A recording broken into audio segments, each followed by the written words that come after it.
Bonjour tout le monde, et aujourd'hui nous allons parler de Blu-ray 4K. Est-ce qu'il y a vraiment une différence avec un Blu-ray 4K classique et un Blu-ray Ultra HD? C'est ce que nous allons voir dans cette vidéo. Dans un premier temps, je vais effectuer mes tests sur un Blu-ray classique et ensuite Ultra HD.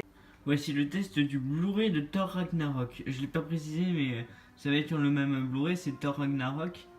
Donc pour que vous puissiez vous faire un avis sur ce film, je suis obligé de retourner la prise parce que j'avais oublié.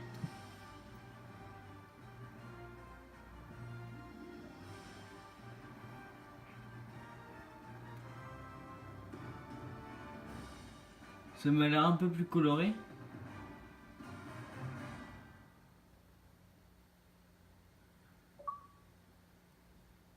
Ah, c'est pas grave, ça tiendra le long du test.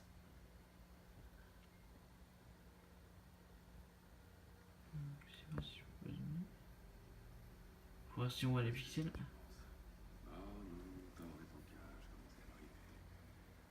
En fait, il faut parfois se laisser capturer pour réussir à faire parler quelqu'un. C'est une longue histoire, mais au moment où j'ai fait mon travail, j'ai passé un moment sur Terre, affronté des robots et sauvé la planète à plusieurs reprises. Et j'ai parcouru tout le cosmos pour trouver des pierres d'infinité magiques et colorées. Je n'ai pas réussi. Ah, je suis désolé pour le contre-jour, bon ça se verra pas trop. Mais en fait, je vais vous dire à mon avis, ça reste très bon, mais je sais pas, j'ai l'impression de fausse qualité. Enfin, je sais pas comment décrire ça. Alors j'ai pas été payé pour dire ça. Hein. Je donne juste mon avis à chaud. C'est peut-être parce que je suis un petit peu près aussi. Mais ça, la qualité Blu-ray reste très bien. Voire même un peu plus saturé que les Blu-ray classiques, que les Blu-ray Ultra HD maintenant.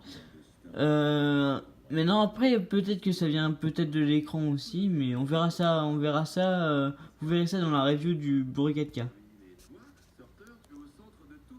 Et maintenant le test du Blu-ray Ultra HD. Alors ce que je peux dire c'est que c'est plus sombre et qu'il y a moins, il y a plus de détails par contre et que ça se voit à l'œil nu comme ça. Je peux vous donner. Alors là ça se voit pas vraiment parce que la caméra et tout ça, mais il y a moins, c'est beaucoup plus sombre. Je vais essayer de régler ça. Bien sûr, il faut faire quelques paramètres, donc je vais essayer de régler ça. On se retrouve après. Voilà, là j'ai refait tous les paramètres. Normalement, ça doit être mieux. Normalement, à vous de me dire à vous de me dire ce que vous préférez, mais moi je préfère ce réglage-là, qui paraît un peu plus saturé, mais le retour caméra n'est pas le même. En fait, la caméra ne capte pas les mêmes couleurs. Le capteur de mon appareil photo, il sature un peu plus ses couleurs, tandis que là, ça paraît un peu plus gris. C'est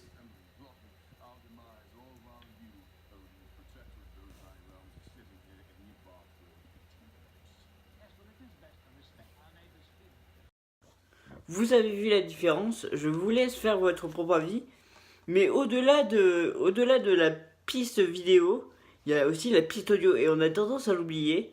Celle-là est une piste en Dolby Atmos.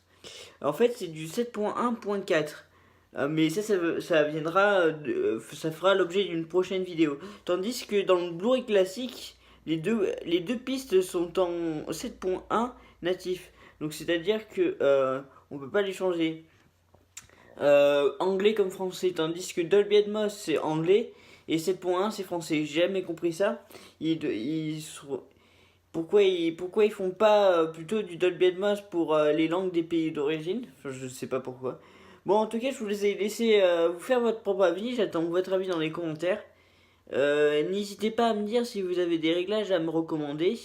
Moi, je vous dis à bientôt pour une prochaine. Salut! Bye bye.